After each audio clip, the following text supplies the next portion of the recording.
నమస్తే, welcome to AP30. నేను మీ ఆదిత్య. ముందుగా బులెటిన్ హెడ్లైన్స్.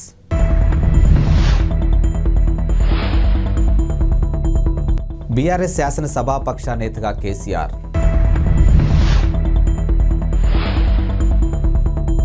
సైబర్ పార్టీ పేరుతో భారత్పై దాడికి రెడీ అయిన అతిపెద్ద హ్యాకర్ గ్రూప్, ప్రభుత్వం అప్రమత్తం.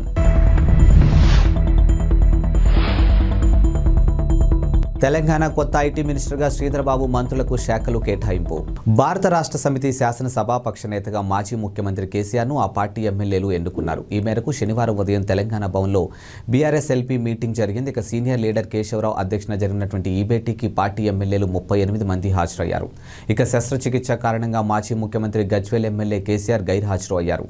ఇటీవల జరిగిన అసెంబ్లీ ఎన్నికల్లో 39 స్థానాల్లో గెలుపొందిన బీఆర్ఎస్ శాసనసభలో ప్రధాన పక్షగా వ్యవహరించనుంది. ఈ నేపథ్యంలో పార్టీ శాసనసభాపక్ష నేతను ఎన్నుకోవడానికి శనివారం బీఆర్ఎస్ ఎమ్మెల్యేలు భేటీ అయ్యారు. ఈ మీటింగ్ను తమ లీడర్గా కేసీఆర్ను ఎన్నుకున్నామంటూ ఏకవాక్య తీర్మానం చేసి ఆమోదించారు. అనంతరం ఒకే బస్సులో ఎమ్మెల్యేలంతా అసెంబ్లీకి బయలుదేరి వెళ్లారు.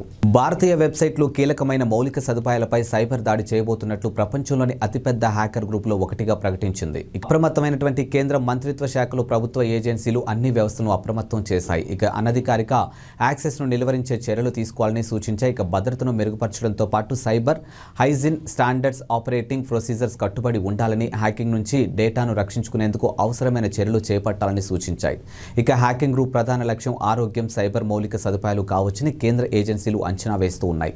పాకిస్తాన్, ఇండోనేషియాకు చెందినటువంటి హ్యాకర్ గ్రూపులు తమ టెలిగ్రామ్ ఛానల్ ద్వారా ఈ నెల 11న సైబర్ పార్టీకి దిగుతున్నట్లు ప్రకటించాయి. ఈ టెలిగ్రామ్ ఛానల్లో 4000 మందికి సభ్యత్వం కలిగి ఉన్నారు. సైబర్ పార్టీగా పిలిచే ఈ ఈవెంట్ ద్వారా భారతీయ డిజిటల్ మౌలిక సదుపాయాలు అంతరాయం కలిగించడమే లక్ష్యంగా పెట్టుకున్నాయని తెలుస్తున్నాయి. తెలంగాణ కేబినెట్లో కొలువు తీరిన మంత్రులు ముఖ్యమంత్రి రేవంత్ రెడ్డి శాఖలు కేటాయించారు. ఇక కీలకమైన హోంశాఖ, మున్సిపల్ శాఖను సీఎం రేవంత్ రెడ్డి తన వద్దే ఉంచుకున్నారు. ఇక 11 మంత్రులను వివిధ శాఖలకు అప్పగించారు. రాష్ట్రానికి కొత్త ఐటీ మినిస్టర్గా మాజీ మంత్రి, సీనియర్ నేత దుద్దిళ్ల శ్రీధర్బాబును ఎంపిక చేశారు. జడ్జీలు తాము వెలువరించే తీర్పుల్లో వ్యక్తిగత అభిప్రాయాలు, వ్యాఖ్యలను, ఉద్దేశాలు ఇవ్వడం కానీ చేయొద్దని సుప్రీంకోర్టు తాజాగా సూచించింది. ఈ క్రమంలో కలకత్తా హైకోర్టు ఇచ్చినటువంటి తాజా తీర్పును తీవ్రంగా తప్పుపట్టింది. లైంగిక కోరికలను నియంత్రించుకోవాలంటూ, టీనేజ్ బాలికలను, మహిళలను గౌరవించడం నేర్చుకోవాలంటూ టీనేజ్ బాలులకు కలకత్తా హైకోర్టు తన తీర్పులో పేర్కొంది. అవి అనవసరమైన, తీవ్ర అభ్యంతరకరమైన వ్యాఖ్యలంటూ జస్టిస్ అభయ్, ఓకే జస్టిస్ పంకజ్ మిత్తల్ సభ్యులుగా ఉన్నటువంటి ధర్మసాను ఆగ్రహం వ్యక్తం చేసింది. ఆర్టికల్ 21 ప్రకారం ఇటువంటి కామెంట్స్ కిషోరాప్రాయాలు హక్కులు ఉల్లంఘన పరిధిలోకి వస్తాయని సర్వోన్నత న్యాయస్థానం కేసును జనవరి 4కు వాయిదా వేసింది. ఈ కేసు పూర్వపరాపంలోకి వెళితే తనని పెళ్లి చేసుకోవాలని ఒత్తిడి చేసేందుకు నిందితుడు మహిళను కిడ్నాప్ చేశాడని, అయితే ఈ కేసులో నిందితుడికి పాక్సో చట్టం సెక్షన్ 6 ప్రకారం శిక్ష విధించడాన్ని సవాలు చేస్తూ దాఖలైన పిటిషన్ విభజన సందర్భంగా కలకత్తా హైకోర్టులోని జస్టిస్ చిత్తరంజన్ దాస్, జస్టిస్ పార్థసారథి సేన్ ధర్మసానం ఈ అభ్యంతరకర వ్యాఖ్యలు చేసింది.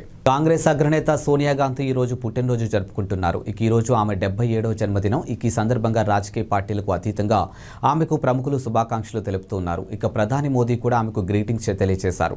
ఎక్స్ వేదికగా మోదీ స్పందిస్తూ సోనియా గాంధీకి పుట్టినరోజు శుభాకాంక్షలను ట్వీట్ చేశారు. ఇక ఆమెకు సంపూర్ణమైన ఆరోగ్యవంతమైన జీవితాన్ని ప్రసాదించాలని దేవుణ్ణి ప్రార్థిస్తున్నానని చెప్పారు. మరోవైపు ఇటీవలే కొంత అనారోగ్యానికి గురైన సోనియా గాంధీ పొలిటికల్గా మళ్లీ యాక్టివ్ అయ్యారు. ఇక రేవంత్ రెడ్డి ప్రమాణ స్వీకారానికి కూడా ఆమె తరలి వచ్చారు. అతిపెద్ద ఆర్థిక వ్యవస్థ రూపాంతరం చెందినటువంటి చైనా క్రమంగా అప్పుల్లో కూరుకుపోతుందా? ఇక కరోనా తర్వాత దాని అప్పు తడిసి మోపెడవుతుందా అంటే అవుననే అంటున్నారు. ఇక అంతర్జాతీయ ద్రవ్యనిధి ట్రేడింగ్ ఎకనామిక్స్ గణాంకాలు అవుననే చెప్తూ ఉన్నాయి. ఇదే బాటలో పలు అభివృద్ధి చెందినటువంటి దేశాలు కూడా ఉండడం గమనార్హం. ఇక కరోనా మహమ్మారి సంక్షోభ సమయంలో ఆర్థిక వ్యవస్థకు మద్దతుగా తీసుకున్నటువంటి చర్యలు ప్రపంచం మొత్తాన్ని అప్పుల్లో పడేశాయి. ఇక ప్రభుత్వ రుణాల స్థాయి విపరీతంగానూ పెరిగింది. అంతేకాదు అభివృద్ధి చెందినటువంటి అనేక దేశాలు ఆర్థిక వ్యవస్థలో 2021 నాటికి వాటి స్థూల జాతీయోత్పత్తి 100% పైగా ప్రభుత్వ రుణాలు కలిగి ఉండడం పరిస్థితి తీవ్రతకు అద్దం పడుతుంది. ఇక్కడ సంతోషించాల్సిన విషయం ఏంటంటే వృద్ధి తిరిగి పుంజుకోవడంలో ప్రపంచవ్యాప్తంగా సగటు ప్రజారుణం కొంతమేరకు తగ్గింది. ఈ విషయంలో ద్రవ్యోల్బణం కూడా కీలక పాత్ర పోషిందనే చెప్పాలి. కొన్ని పన్ను రాబడులు పెంచడం ద్వారా రుణం, జీడీపీ మధ్య నిష్పత్తిని తగ్గించుకోవడం సాయపడింది. తెలంగాణ 3వ శాసనసభ ప్రాంటైమ్ స్పీకర్గా ఎంఐఎం ఎమ్మెల్యే అక్బరుద్దీన్ ఓవైసీ ప్రమాణ స్వీకారం చేశారు. ఇక శనివారం రాజ్భవన్లో జరిగినటువంటి కార్యక్రమంలో గవర్నర్ తమిళిసై ఎమ్మెల్యే అక్బరుద్దీన్తో ప్రమాణం చేయించారు.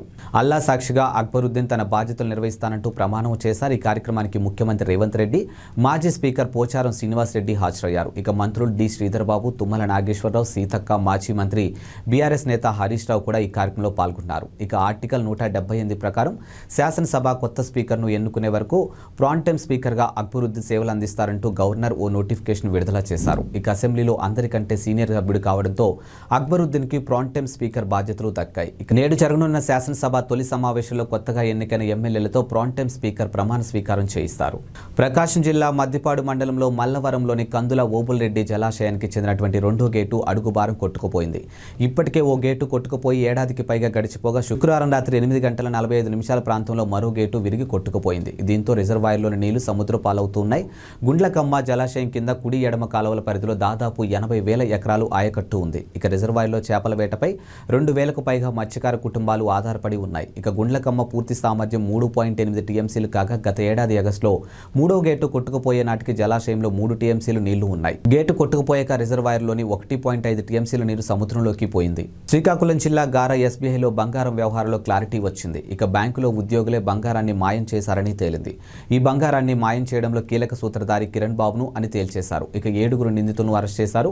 ఈ బ్యాంకులో డిప్యూటీ మేనేజర్గా పనిచేస్తున్నటువంటి స్వప్నప్రియ అదే బ్యాంకులో పనిచేస్తున్నటువంటి తన సోదరుడు కిరణ్ బాబుతో కలిసి స్థిరాస్తి వ్యాపారం, రైస్ పుల్లింగ్, షేర్ మార్కెట్లో డబ్బులు పెట్టుబడి పెట్టి నష్టపోయారు. ఆ సమయంలో వీరికి తిరుమలరావు అనే వ్యక్తితో పరిచయం ఏర్పడింది. ఎక్కువ కమిషన్ ఇస్తామని చెప్పి బ్యాంకు క్యాషియర్ సురేష్ సహకారంతో బ్యాంకులో ఖాతాదారులు తనఖా పెట్టిన ఆభరణాలు బయటకు తీసుకొచ్చేశారు. స్విమ్స్ ఆసుపత్రి భవనాల పునరుద్ధరణ పనులను 197 కోట్లతో చేపట్టడానికి టెండర్ డాక్యుమెంట్లను జ్యుడిషియల్ ప్రివ్యూకి సమర్పించారు. ఇక తిరుమలకు విచ్చేసినటువంటి భక్తులు వైద్య సౌకర్యార్థమై పరిసర ప్రాంత రోగులకు మెరుగైన సౌకర్యాలు అందించడానికి పనులు చేపడుతున్నారు. ఈ ప్రాజెక్టు పనులకు సంబంధించిన ఏవైనా అభ్యంతరాలుంటే ఈ నెల 18వ తేదీ సాయంత్రం 5 గంటలలోపు తెలియచేయాలని కోరారు.